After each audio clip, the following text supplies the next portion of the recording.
Hello everyone, welcome to your channel आयर mathematics. आज की इस क्लास में हम लोग प्रोबेबिलिटी पढ़ेंगे, जो कि हमारा क्लास 7 से स्टार्ट हो जाता है और जब तक हमारा मैथ्स लाइफ टाइम है ये चैप्टर हमारे साथ चलता रहता है।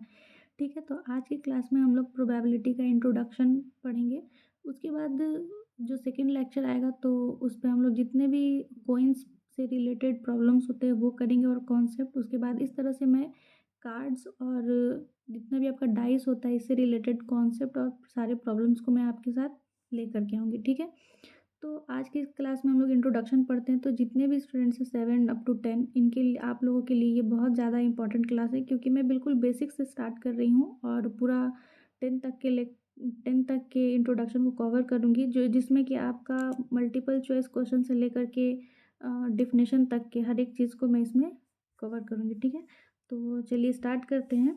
प्रोबेबिलिटी, तो सबसे पहले हम लोग जानेंगे कि प्रोबेबिलिटी का हमारे लाइफ में यूज़ किधर है, मतलब हम लोग कहाँ देखते हैं इस प्रोबेबिलिटी को अपने लाइफ में। तो हमेशा ही प्रोबेबिलिटी का मतलब होता ही है कि एक हैपन, यानी कि एक संभावना जो कि हमारे लाइफ में होता है। जैसे मान लीजिए सुबह से अगर धूप नहीं निकला होता है तो हम लोग एक अंदाज़ा, एक एस्टिमेट कर लेते हैं कि हो सकता है दोपहर या शाम तक बारिश हो जाएगा, है ना। तो ये एक प्रोबेबिलिटी है, ये एक चांस है, हैपेंस, संभावना है। ठीक है, कि आज दोपहर तक बारिश हो जाएगी। या फिर एक और एग्जांपल लेते हैं, जैसे जब कोई भी मैच स्टार्ट होने वाला रहता है, गेम, तो हम लोग एक कॉइन को टॉस करते हैं। यानी कि एक टीम कर लेता है कि अगर हेड आएगा तो वो जीता, और टीम बी, मान लीजिए ए और बी है तो टीम बी बोलता है कि टेल आया तो वो जीता। ठीक है, तो हेड टेल का इस तरह से वो चलते रहता है। तो जैसे एक सिक्का टॉस किया जाता है तो माना जाता है कि या तो हेड आएगा या तो टेल आएगा, दोनों में से कोई एक। तो इस तरह से एक संभावना बनाया जाता है, तो इसको ही एक हैपेंस मान लेना, एक चांस ले लेना, ये ही हमारा एक प्रोबेबिलिटी होता है। ठीक है, तो यहाँ पे डिफिनेशन भी है उसके अकॉर्डिंग कि प्रोबेबिलिटी क्या है। तो है कि probability is the chance that some event will happen. ठीक है, यानी प्रोबेबिलिटी एक ऐसा चांस है जिसमें कि आपका कोई भी इवेंट, ठीक है, कोई भी एक ऐसा प्रोबेबिलिटी, एक ऐसा चांस है जिसमें कोई भी इवेंट जो है घट सकता है। ठीक है, जैसे कि आपने अभी माना कि आज धूप नहीं हुई, तो आप मान लिए कि आज जो है बारिश हो सकती है। ठीक है, तो एक ऐसा बारिश हो सकती है, आपने एक ऐसा चांस मान लिया। ठीक है, तो प्रोबेबिलिटी यही है आपका, probability is the chance that some event will happen. ठीक है, आई थिंक कि आपको प्रोबेबिलिटी का मीनिंग समझ में आ गया होगा, डेफिनेशन। तो नेक्स्ट पॉइंट है, the probability of an event is a number between 0 and 1। ठीक है, जब भी हम लोग प्रोबेबिलिटी, जब भी हम लोग फाइंड करते हैं या फिर प्रोबेबिलिटी जो भी चीज़ होता है, ये हमेशा हमारा 0 से लेकर के 1 के बीच में ही आएगा। ठीक है, हमेशा या तो 0 आएगा या तो 1 आएगा, या 0 और 1 के बीच में ही आएगा। ठीक है, ये कैसे होता है हम लोग आगे अभी इसी इंट्रोडक्शन क्लास में देखेंगे। ठीक है, प्रोबेबिलिटी का हमारा फॉर्मूला होता है, प्रोबेबिलिटी होता है number of favourable outcomes divided by total number of possible outcome. यानी कि जैसे यहाँ पे हम एक एग्जांपल लेते हैं, जैसे मान लीजिए हम लोग एक कॉइन को टॉस किए। ठीक है, तो जब कॉइन को टॉस करते हैं तो हमारा प्रोबेबिलिटी हो जाएगा हेड आने के लिए। ठीक है, तो हेड आने का चांसेस क्या होता है, तो हेड आने का चांस 1 होगा, और total number of possible outcome, total number यानी कि हेड या फिर टेल, यानी दो चीज़ आ सकता है, तो टोटल यही होता है। ठीक है, अभी आगे और अभी अच्छे से समझेंगे, बस मैं ये समझा रही हूँ कि प्रोबेबिलिटी का फॉर्मूला होता है number of favourable outcome divided by total number of possible outcome. यानी कि जो हम लोग मान रहे हैं वो वैल्यू डिवाइडेड बाय जो जो चांस आ सकता है वो वैल्यू, ये हमारा सारा प्रोबेबिलिटी का फॉर्मूला होता है। ठीक है, तो इसको हम लोग शॉर्ट फॉर्म में लिखते हैं, P A is equal to N A by N S. यानी कि जो हमारा total number of possible outcomes है इसे हम लोग एन एस से दिखाते हैं, जिसे सैम्पल स्पेस कहते हैं। तो ये हम लोग आगे भी पढ़ेंगे सैम्पल स्पेस क्या है। सैम्पल स्पेस इसे ही कहते हैं, मतलब जो हम एक्सपेरिमेंट किए तो वो एक्सपेरिमेंट को करने में जितना भी आउटकम्स आ सकता है उसको ही हम लोग ये बोलते हैं, सैम्पल स्पेस बोलते हैं। ठीक है, total number of possible outcomes. और फेवरेबल जो हमारा क्वेश्चन है, जैसे कि एक कॉइन टॉस किए तो हम लोग चाहते हैं कि हेड आ जाए, तो वो फेवरेबल आउटकम्स हो गया हमारा कि हमारा हेड आ जाए, तो उसे एन ए से दिखाते हैं। ठीक है, तो हमारा फॉर्मूला होता है P A is equal to N A by N S. ठीक है, आई होप आपको याद रहेगा। आगे बढ़ते हैं। फिर यहाँ पे है कि the probability of sure event is 1, यानी कि अगर हम लोग कोई भी चीज़ एकदम जो श्योर इवेंट होता है, बिल्कुल सच बात हो, तो उसका प्रोबेबिलिटी हमेशा 1 आएगा, ठीक है। श्योर इवेंट का कभी-कभी हमें मल्टीपल चॉइस में क्वेश्चन में पूछ देता है या फिर फिल इन द ब्लैंक्स में पूछ देता है कि what is the probability of sure event, fill in the blanks, ठीक है। तो ये एमसीक्यू का भी क्वेश्चन बनता है कि the probability of sure event is 1, ठीक है। याद रखेंगे, जब भी प्रोबेबिलिटी श्योर इवेंट के लिए पूछेगा तो हमारा आंसर क्या होगा, 1, ठीक है। फिर the probability of an impossible event is 0, यानी कि वैसा चीज़ का प्रोबेबिलिटी जो कभी नहीं हो सकता है, उसका प्रोबेबिलिटी का वैल्यू क्या आएगा, 0। जैसे फॉर एग्जांपल, अगर मान लेते हैं कि कोई एक डाइस है, ठीक है, कोई एक डाइस है और बोला जाए कि जब हम डाइस को थ्रो कर रहे हैं तो क्या प्रोबेबिलिटी है कि 8 आएगा, ऐसा क्या प्रोबेबिलिटी, तो आप बताइए। जब क्या डाइस में 8 जो है एग्जिस्ट करता है, नहीं, तो ये क्वेश्चन ही रॉन्ग हो गया। डाइस को जब हम थ्रो करेंगे तो 1 to 6 कोई नंबर आ सकता है, 8 तो आ नहीं सकता है, तो ये इम्पॉसिबल इवेंट हो गया, ठीक है। तो कभी भी जब प्रोबेबिलिटी हमारा इम्पॉसिबल इवेंट का पूछेगा तो क्या हो जाएगा आंसर, 0। याद रहेगा, श्योर इवेंट का प्रोबेबिलिटी हमेशा 1 होता है और इम्पॉसिबल इवेंट का प्रोबेबिलिटी हमेशा 0 होता है, ठीक है। और प्रोबेबिलिटी हमेशा, ये आप एकदम स्टार मार्क है, प्रोबेबिलिटी हमेशा 0 से लेकर के 1 के बीच में ही लाई करेगा। प्रोबेबिलिटी आपका हमेशा या तो 0 या 0 से लेस देन 0 या 0 से जस्ट बड़ा होगा और वो पूरा 1 तक जाएगा, ठीक है। यानी कि 0 भी हो सकता है आपका, आपका प्रोबेबिलिटी 0 भी हो सकता है, 1/2 भी हो सकता है, 1/3 भी हो सकता है, इस तरह से होते हुए ये पूरा 1 तक जा सकता है, ठीक है। तो आई होप सो समझ गए होंगे इसका मतलब कि प्रोबेबिलिटी आपका हमेशा 0 से 1 के बीच में होता है, ठीक है। आगे चलते हैं। तो आगे हमारा लिखा हुआ है ये P E plus P E bar equal to 1 होता है। पी ई बार जो है ये हमारा नॉट को दिखाता है, ठीक है। देखिए यहाँ पे हम लिखे हैं ई बार स्टैंड्स फॉर नॉट ई, यानी कि नहीं होने की संभावना अगर बोला जाए, जैसे हम मैंने क्या बोला शुरू में ही कि आज जब धूप नहीं निकलती है तो हम लोग बोलते हैं कि बारिश हो सकता है, और धूप हो गया तो क्या बोलते हैं, बारिश नहीं होगी। तो कोई भी चीज़ नहीं होने की संभावना को हम लोग प्रोबेबिलिटी में पी ई बार से डिनोट करते हैं, ठीक है। पी ई बार से डिनोट करते हैं, तो ई बार स्टैंड्स फॉर नॉट ई, ठीक है। अब यहाँ पे फिर और एक लाइन है, E and E bar are complementary event. E और ई बार जो है कॉम्प्लीमेंट्री इवेंट होता है, याद रखेंगे। पूछ देगा what is E and E बार, तो कॉम्प्लीमेंट्री इवेंट। अब कॉम्प्लीमेंट्री इवेंट मीन्स क्या होता है, तो कॉम्प्लीमेंट्री इवेंट का मतलब होता है हमारा कि कोई भी जो हम लोग कोई भी नंबर है, यानी कि जब हम लोग यस यानी 0 यानी कि इम्पॉसिबल इवेंट यानी कि नहीं होने की संभावना और जो होने की संभावना यानी श्योर इवेंट, ये दोनों का जब सम करें तो हमारा 1 आए, ठीक है। तो जब ऐसा रिलेशन होता है कि जब हम लोग हाँ और नहीं को ऐड करें तो हमारा जब 1 आंसर आता है तो हम लोग बोल देते हैं कि ये कॉम्प्लीमेंट्री है, ये 0 और ये 1 एक दूसरे का कॉम्प्लीमेंट्री है, ठीक है। तो वही यहाँ पे बोला जा रहा है E and E bar are complementary event, ठीक है। ये एक दूसरे का कॉम्प्लीमेंट्री होता है, याद रहेगा। पी ई जो है यहाँ पे श्योर इवेंट है, ठीक है।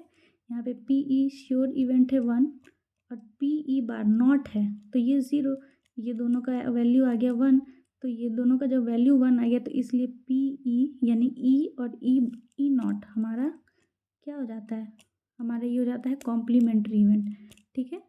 ये कॉम्प्लीमेंट्री इवेंट हो जाता है, इसे याद रखेंगे, ठीक है। तो तो हम लोग अब आगे देखते हैं। अब आगे हमारा आया आया है, हमारा आगे अब अगला टॉपिक है इसी में, टर्मिनोलॉजी ऑफ प्रोबेबिलिटी, ठीक है। यानी अब हमारे चैप्टर में एनसीईआरटी बुक में जितने भी टर्म्स यूज़ हुए हैं तो वो टर्म्स को एक बार समझ लेते हैं थॉरोली, जल्दी जल्दी, ताकि हम आगे जब क्वेश्चन सॉल्व करें तो आप लोग को डिस्टर्बेंस ना हो, ठीक है। जैसे सबसे पहले हम लोग पढ़ेंगे एक्सपेरिमेंट क्या है, देन सैम्पल स्पेस क्या है जो कि हमारा फॉर्मूला में यूज़ होता है, देन इक्वली लाइकली इवेंट्स किसे कहते हैं और एलिमेंट्री इवेंट्स किसे कहते हैं, ठीक है, जो कि अभी हम लोग देख चुके हैं, फिर भी एक बार समझा देंगे। तो आइए सबसे पहले देखते हैं कि एक्सपेरिमेंट्स क्या है, ठीक है। तो हमारा यहाँ एक्सपेरिमेंट जो है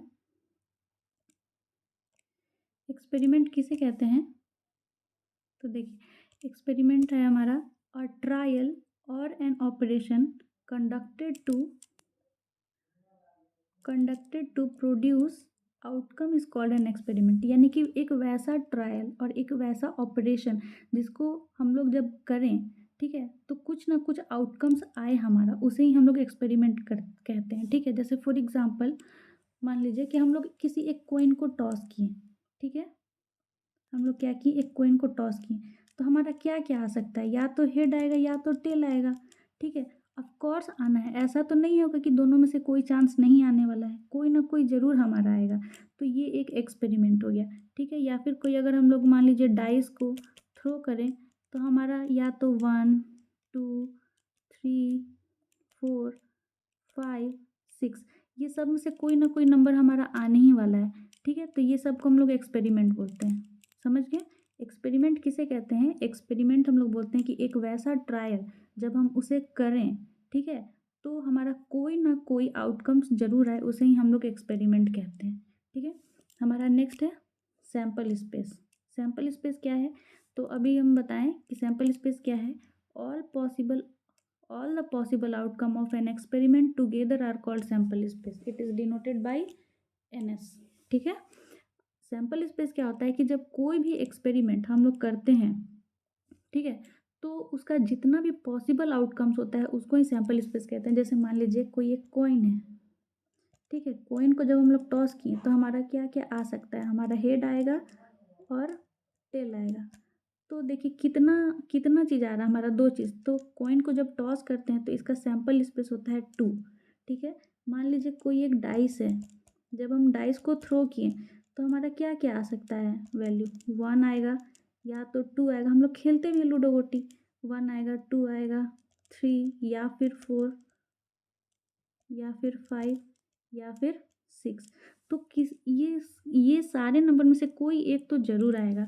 तो हम लोग इसको बोल देते हैं कि यहाँ पे सैम्पल स्पेस, टोटल नंबर कितना है, 6 है, तो हमारा सैम्पल स्पेस यहाँ पे क्या आ जाएगा, 6 आ जाएगा। समझ में आया? सैम्पल स्पेस किसे कहते हैं? जो टोटल जितना भी आउटकम्स आता है उसे ही हम सैम्पल स्पेस कहते हैं। ठीक है, हमारा थर्ड सब टॉपिक था इक्वली लाइकली इवेंट्स किसे कहते हैं। तो देखिए, इक्वली लाइकली इवेंट्स उसे कहते हैं कि जब हम लोग कोई भी एक्सपेरिमेंट किए, ठीक है, कोई एक्सपेरिमेंट किए तो उसमें जब हमारा मतलब एकदम सेम सेम चांस है, सेम सेम प्रोबेबिलिटी हो, तो इस तरह के इवेंट्स को हम लोग इक्वली लाइकली कहते हैं। फॉर एग्जांपल जैसे यहाँ पे जो लिखा है उसे एक बार पढ़ लेते हैं।